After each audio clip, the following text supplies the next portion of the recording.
తాకట్లో ఉన్న మీ బంగారాన్ని విడిపించి ఆ రోజు ఆన్లైన్ రేటుకి కొంటాం. Sharma gold company. నమస్కారం అండి, సుమన్ టీవీకి స్వాగతం. నేను గీతాంజలి. మనతో పాటు ఉన్నారు థింక్ ట్యాంక్ అండ్ అభ్యుదయ ఫౌండేషన్ CEO నందకిషోర్ రెడ్డి గారు. చాలా వరకు వీడియోస్లోనండి మాకు ఈ దేవాలయాల గురించి చెప్పండి, మాకు ఈ ప్రాబ్లం ఉంది అని అడగగానే మీరు చెబుతూ ఉన్నారు. చాలా సంతోషం, మేము వెళ్తున్నాము, రిజల్ట్ కూడా అందుకున్నాము. ఈ మెసేజెస్ మాకు నిజంగా మనస్ఫూర్తిగా చాలా సంతోషాన్ని ఇస్తున్నాయి. నందకిషోర్ గారి 7 ఏళ్ల శ్రమ, వారి టీం అంతా కూడా ఎంత శ్రమ పడ్డారో, వాళ్ళ కెరియర్ని కూడా వాళ్ళు ఇంకా ఒక రకంగా ఇన్వెస్ట్ చేశారనే చెప్పుకోవాలి. ఫైనాన్షియల్గా ఇవన్నీ పక్కన పెడితే ఇప్పుడు వచ్చేటువంటి ఆనందాన్ని ఆయన మాటల్లో చాలాసార్లు చెప్పున్నారు. అయితే ఇంకా కొన్ని దేవాలయాలు, కొన్ని కాదండి చాలా దేవాలయాలు ఉన్నాయి. నెంబర్ విషయానికి వస్తే ఇప్పటికే మనం 30 దేవాలయాల వరకు కంప్లీట్ చేసుకున్నాము. ఇక మరికొన్ని దేవాలయాలు 108 టెంపుల్స్ మీ ముందు ఉంచుతానని ఆయన మాట ఇచ్చారు. అందులో భాగంగానే ఇప్పుడు మనం మరికొన్ని దేవాలయాల గురించి తెలుసుకుంటున్నాం. నందకిషోర్ గారితో మాట్లాడదాం. నమస్కారం సార్. పరంపర అలా కంటిన్యూ అవుతోంది. ఒక టార్గెట్ పెట్టుకున్నారు 108 దేవాలయాలు. సో అందులో భాగంగా ఆల్మోస్ట్ ఇప్పుడు ఒక 40 వరకు దేవాలయాలు రీచ్ అయ్యాం సార్. త్వరలో ఒక 50 దేవాలయాలు పూర్తవుతుంది. వెయిటింగ్ 108కి. బట్ కానీ ఇది నిజంగా అదృష్టమే. Feeling blessed. మీ పరిచయం కానీ అది అలా కంటిన్యూ అవటం కానీ సంతోషం అని మీకు కృతజ్ఞతలు చెప్తూ మేము ముందు మీకు చెప్పాలండి. అసలు మీరు వీటికన్నిటికి బయటికి రావడానికి కారణం ఎవరన్నా మధ్యలో ఉన్నారంటే మధ్యమం మీరే, మాకు ప్రజలకి మధ్యలో. కాబట్టి మీకు మేము కృతజ్ఞతలు చెప్పాలి. మధ్యలో ఉండండి, ఒక మాధ్యమానికి మధ్యలో ఉన్నందుకు ఉన్నాము. బట్ సుమన్ టీవీ ద్వారా ఎంతమంది అసలు చాలా ప్రతి ఫోన్లో మీరు కనిపిస్తున్నారు. ప్రతి ఫోన్లో సేవ్ అయి ఉన్న వాళ్ళల్లో మీ పేరు ఒకటి, మీ వీడియోస్ ఒకటి డెఫినెట్గా. సో చాలామంది కామెంట్స్లో అడిగేస్తూ ఉంటారు, మాకు ఇలా వీటికి చెప్పండి ఇలా అని. ప్రతి మనిషికి జీవితంలో అవసరమయ్యేది కనీస అవసరాలు, ఇల్లు, ఉండడానికి ఇల్లు, కట్టుకోవడానికి బట్ట, తినే తిండి, ఇవి కనీస అవసరాలుగా చెప్తాను. అందులో గృహయోగం సార్. ఇల్లు కట్టాలనుకున్నాం, ఎప్పటి నుంచో అనుకుంటున్నాం, కట్టలేకపోతున్నాం. లోన్ కుదిరింది, ప్లేస్ ఉంది, అన్నీ సెట్ అయ్యాయి, కట్టడం అవ్వట్లేదు. కట్టినా గృహప్రవేశానికి అసలు ఎందుకో ఆగిపోయింది. ఇలా అసలు మాకు యోగం ఉందా లేదా, ఆ యోగం కలగాలంటే ఎటువంటి దేవాలయానికి వెళ్ళాలి, ఇదే ఇవాళ టాపిక్ సార్. మళ్ళీ మీకు మాకు ఇష్టమైన ప్లేస్ గురించి చెప్పాలి అంటే తమిళనాడులోనే తీసుకెళ్ళండి సార్, మమ్మల్ని అక్కడికే తీసుకెళ్ళండి. డెఫినెట్లీ తమిళనాడు. సో ఇది మన చిదంబరం నుంచి 30 కిలోమీటర్ల దూరంలో కడలూరు దగ్గర భూవరాహ స్వామి, దీన్నే శ్రీమూష్ణం అని కూడా అంటారండి. అంటే శ్రీమూష్ణం అంటే 3 శక్తుల సంగమం. అది 3 శక్తుల సంగమం అండి. భూమి, జియోపాథిక్ ఎనర్జీ, మంత్రధ్వని, అకౌస్టిక్ ఎనర్జీ, భక్తి తరంగాలు, కలెక్టివ్ కాన్షియస్నెస్, ఈ 3 కలిసిన ప్రదేశం ఏదన్నా ఉంది అంటే భూవరాహస్వామి శ్రీమూష్ణం. ఇక్కడ వైకాసి రథోత్సవం జరుగుతుంది ఏప్రిల్ మేలో. ఈ ప్రపంచంలోనే అతి పెద్ద ఫెస్టివల్ ఏదన్నా ఉంది అంటే వైకాసి రథోత్సవం అండి. ఈ రథోత్సవానికి కొన్ని లక్షల మంది వస్తారు. ఇది ఏప్రిల్ మేలో జరుగుతుంది. చాలా ప్రశస్తమైనది కూడా. సో ఇక్కడ స్థల పురాణానికి వస్తే భూమాతను రక్షించిన వరాహస్వామి ప్రత్యక్షంగా దర్శనమిచ్చిన పవిత్ర స్థలం ఏదన్నా ఉంది అంటే అది శ్రీమూష్ణం అండి. సో ఇది చోళ నాయక రాజులు కాలం నాటిది ఆలయం. సో ఇక్కడ మీకు చాలా పెద్ద రాజగోపురం ఉంటుంది, చాలా విశాలమైన చాలా పెద్ద పుష్కరిణి కూడా ఉంటుంది, చాలా పెద్ద పుష్కరిణి ఉంటుంది. సో ఇక్కడ ఏంటంటే హిరణ్యాక్షుడు భూమిని సముద్రంలో దాస్తాడండి. అప్పుడు విష్ణువు వరాహ రూపంలో వచ్చి భూమిని పైకి తీసుకొని వస్తారు. అందుకనే భూమికి సంబంధించిన ఏ దోషాలున్నా, భూమి, ఇల్లు సమస్యలు తొలగింపు అనేది ఎక్కడ జరుగుతుందంటే ఇక్కడే జరుగుతుందండి. ఆలయం అంతా కూడా మీకు జియోమాగ్నెటిక్ ఎనర్జీతో నిండబడి ఉంటుంది ఇక్కడ.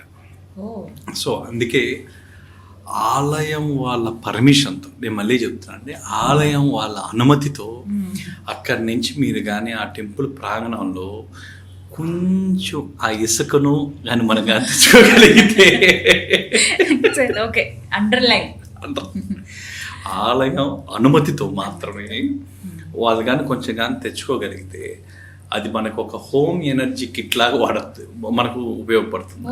దాన్ని తీసుకోవడం వల్ల అది తీసుకొని మన సేఫ్ లాకర్లో దాచడం కానీ లేదా మన పూజా రూమ్లో పెట్టుకోవడం ద్వారా మీకు భూమికి సంబంధించింది ఏదన్నా అంటే ఒక భూమియే కాదు, ఇప్పుడు అపార్ట్మెంట్ బిల్డర్స్ వీళ్ళు కూడా ఉంటారు, వాళ్ళు కూడా చాలా సేల్ కాకుండా ఇబ్బందులు పడుతూ మధ్యలో లిటికేషన్స్లో ఇరుక్కుంటూ ఇలాంటి భూమి సంబంధించిన ఏదైనా సమస్య అండి ఈ టెంపుల్లో ఇది పరిహార క్షేత్రం అండి. సో ఇక్కడ మీరు చేయవలసింది ఏంటంటే గర్భగృహ దర్శనం చేయాలి, మళ్ళీ 11 ప్రదర్శనాలు చేయాలి. ధ్వజస్తంభం ముందు 6 నుంచి 9 నిమిషాలు మీరు అక్కడ నిలబడుకొని ధ్యానం చేయాలి, నిలబడాలండి. ఆ తర్వాత కూడా ఇక్కడ ఇంకొక విశేషం ఏంటంటే ఇక్కడ రహస్యమైన ఎనర్జీ పాయింట్ ఎక్కడ ఉందంటే పుష్కరిణి దగ్గర ఉందండి. ఈ పుష్కరిణి దగ్గర మీరు దానికి ఎంట్రన్స్లో కొంచెం లెఫ్ట్ సైడ్ మీరు కానీ కూర్చొని మీరు ధ్యానం చేయగలిగితే అది రిలీజింగ్ పాయింట్. ఇక్కడ ఏదన్నా ఒక రిలీజింగ్ పాయింట్ ఉందంటే అది రిలీజింగ్ పాయింట్, పుష్కరిణి దగ్గర రిలీజింగ్ పాయింట్ అండి. పూజ కూడా ఇక్కడ ఏమేమి పూజలు చేయించుకోవచ్చు అంటే వరాహ శాంతి అని చేయించుకోవచ్చు, భూమి దోష నివారణం అని చేస్తారండి ఇక్కడ, ఆ పూజ చేయించుకోవచ్చు. ఈ పూజలు చేయడం వల్ల మీకు ఏదైనా ఫైనాన్స్ ప్రాబ్లం ఉన్నా, కన్స్ట్రక్షన్ డిలే ఉన్నా, ఏదైనా లీగల్ ఇష్యూస్ ఉన్నా, దాని మీద లీగల్ ఇష్యూస్ ఉన్నా ఇవన్నీ కూడా ఇక్కడ నివృత్తి జరగద్దండి. అందుకని శ్రీముఖాన్ని మీరు దర్శించవలసిన రోజు ఏదన్నా ఉంది అంటే బుధవారం రోజు మీరు దర్శించవచ్చు అండి. బుధవారం రోజు దర్శించవచ్చు. ఇదే విధంగా ఇంకొక భూవరాహ క్షేత్రం ఉందండి, ఇది మైసూర్ దగ్గర ఉంది, కర్ణాటకలో మైసూర్ దగ్గర ఉంది. కాలహల్లి అంటారండి. కాలహల్లి మైసూర్ నుంచి సుమారుగా ఒక 35 నుంచి 40 కిలోమీటర్ల దూరంలో ఉందండి. ఇది హేమావతి నది ఒడ్డున ఉంది ఈ క్షేత్రం. ఇక్కడ విగ్రహం మీకు 15 నుంచి 18 అడుగుల మధ్యలో ఉంటుంది, పెద్ద విగ్రహం అండి. ఇక్కడ వరాహస్వామి మోకాలిపై భూదేవి ఉన్న రూపం ఉంటుంది, కూర్చొని ఉంటారు. సో ఇక్కడ ల్యాండ్ ప్రాపర్టీస్ కానీ ఎక్కడన్నా మీకు ఇక్కడ రెండోది కూడా ప్రాశస్త్యం ఏంటంటే మీకు ఆలయం బయట 2 ఇటుకలు అమ్ముతుంటారండి. ఆ 2 ఇటుకల్లో ఒక ఇటుక స్వామివారికి సమర్పించాలి, రెండో ఇటుక మనం ఇంటికి తీసుకొని వచ్చుకోవాలి ఒక వస్త్రంలో చుట్టి. అది తీసుకొని వచ్చి మన ఇంట్లో ఈశాన్యం మనకి ఎక్కడుందో ఆ ఈశాన్యం వైపు ఆ రాయిని పెట్టాలండి. ఆ ఇటుక రాయిని పెట్టడం వల్ల మీకు 40 రోజుల నుంచి 60 రోజుల లోపలే మీకు ఒక పరిష్కారం దొరుకుతుంది. ఒకవేళ అట్లా దొరకపోయినా మళ్ళీ రెండోసారి వెళ్ళాలండి. ఈ పరిహారానికి గృహానికి సంబంధించిన బ్లాకేజెస్ వాళ్ళ ప్లాంటరీ పొజిషన్స్ కావచ్చు, మిగతా బ్లాకేజెస్ కూడా ఉండొచ్చు. సో రిపీటెడ్గా ఒక 2-3 సార్లు చాలండి ఈ ఆలయానికి. వాళ్ళు అనుకున్నట్టు జరిగిపోతాయి. ఈ 2 ఆలయాల్లో వాళ్ళు ఏ రోజు బుధవారం రోజు వెళ్ళాలి ఖచ్చితంగా. అయితే బుధవారం రోజు వెళ్ళగలిగితే 1-2 సార్లు వెళ్ళగలిగితే వీళ్ళకి ఫలితం ఖచ్చితంగా దొరుకుతుంది. సో ఇక్కడ మీరు వరాహ అభిషేకం చేయించాలండి.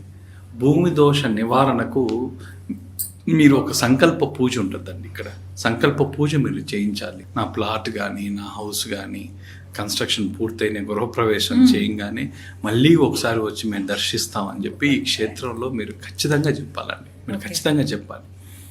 సో ఎందుకు ఇటుకలు ఇక్కడ ప్రాశస్త్యం ఇటుకలు తీసుకెళ్లారు అంటే ఇక్కడ స్వామివారికి సంబంధించిన భక్తుడు ఒకతను ఆ ఊరివాడు స్వామివారి విగ్రహానికి వచ్చి రోజు దండం పెట్టుకునేవాడు. అప్పుడు దాకా తెలియదండి. సో వచ్చి దండం పెట్టుకొని నాకు ఇల్లు కట్టుకోవాలా, వర్షాలు ఎక్కువ ఉన్నాయి, ఆ ప్రదేశంలో కొంచెం వర్షాలు ఉన్న ప్రదేశం ఉంది. సో అక్కడ మాకు విపరీతంగా వర్షాలు, ఉండలేకపోతున్నాం, వాళ్ళు కట్టుకున్న గుడిసెళ్ళు అన్నీ కూడా ఎగిరిపోతా ఉంది. అప్పుడు వరాహస్వామిని విపరీతంగా ధ్యానం చేయడం వల్ల వరాహస్వామి కళలో అతనికి 2 ఇటుకలు ప్రసాదిస్తాడండి. ఒక్క ఇటుక నా దగ్గర పెట్టు అంటాడు, ఇంకొక ఇటుక తన దగ్గర పెట్టుకుంటాడు. సో అందుకని ఇక్కడ ఇటుకలు అనేవి ప్రాశస్త్యమైనవి. సో ఇక్కడికి వచ్చే వాళ్ళు కూడా ఒకటి అక్కడ పెట్టి పూజలో ఒకటి పెట్టి ఇంకోటి మళ్ళీ ఇంటికి తెచ్చుకుంటారు. సో ఈ విధంగా చేయడం వల్ల మీకు ఆ పరిహార ఫలితం అనేది 100% ఉంటుందండి. ఈ 2 క్షేత్రాల్లో మీకు అవకాశం ఉన్నప్పుడు బుధవారం వెళ్తే మంచిది, లేనప్పుడు ఏ రోజు వెళ్ళినా ఆ సంకల్పం, ఆ పూజ, ఆ అభిషేకం చాలా ఇంపార్టెంట్ అండి. ఆ చేయడం వల్ల ఒక్కసారి మీకు ఫలితం రాకపోయినా 2-3 సార్లు రిపీటెడ్గా వెళ్ళడం వల్ల మీకు 100% ఫలితాలు వస్తాయి. ఇంటి పెద్ద ఒకళ్ళు వెళ్ళి ఇంటి పెద్ద ఒక్కరికి వెళ్ళినా చాలు, అందరూ వెళ్ళాల్సిన అవసరం లేదు. ఇంటి పెద్ద వెళ్ళినా ఒక్కరు చాలు. అంటే ఇది చాలా మందికి ఉపయోగం. అంటే కొంతమంది ఏంటంటే మేము ఇన్నేళ్ళ నుంచి చూస్తున్నాం కట్టుకోలేకపోయామే అని, యోగం లేదేమోనని ఇంకా వదిలేసుకునే వాళ్ళు ఉంటారు. కానీ ఇలా దేవాలయానికి వెళ్తే సో వాళ్ళకే కాదండి, అపార్ట్మెంట్ బిల్డర్స్, ఈ బిల్డర్స్ కూడా ఎవరైతే ఇబ్బందులు పడుతున్నారో వాళ్ళు కూడా గృహమే కదా. సో వాళ్ళకి కూడా ఇది ఒక పెద్ద పరిష్కారం. 2 క్షేత్రాలు పరిష్కార క్షేత్రాలే వాళ్ళకి. వాళ్ళు ఒక యాత్ర లాగా కూడా తిరిగేయచ్చు. యాత్ర రెండు యాత్రలు చేయడం వల్ల కూడా వాళ్ళు 4-5 సార్లు చేయడం వల్ల, ఎక్కువ ప్రాబ్లం ఉన్న వాళ్ళు ఇంకా 4-5 సార్లు చేయడం వల్ల కూడా వీళ్ళకి ఆ పరిహారం అనేది ఫలితం 100% వస్తుంది. చక్కటి పరిహారాలు, చాలా మంచి దేవాలయాలండి. భూవరాహస్వామి అరుదుగా ఉంటాయి, వెళ్ళాలి. ధన్యవాదాలు సార్. థ్యాంక్స్ అండి.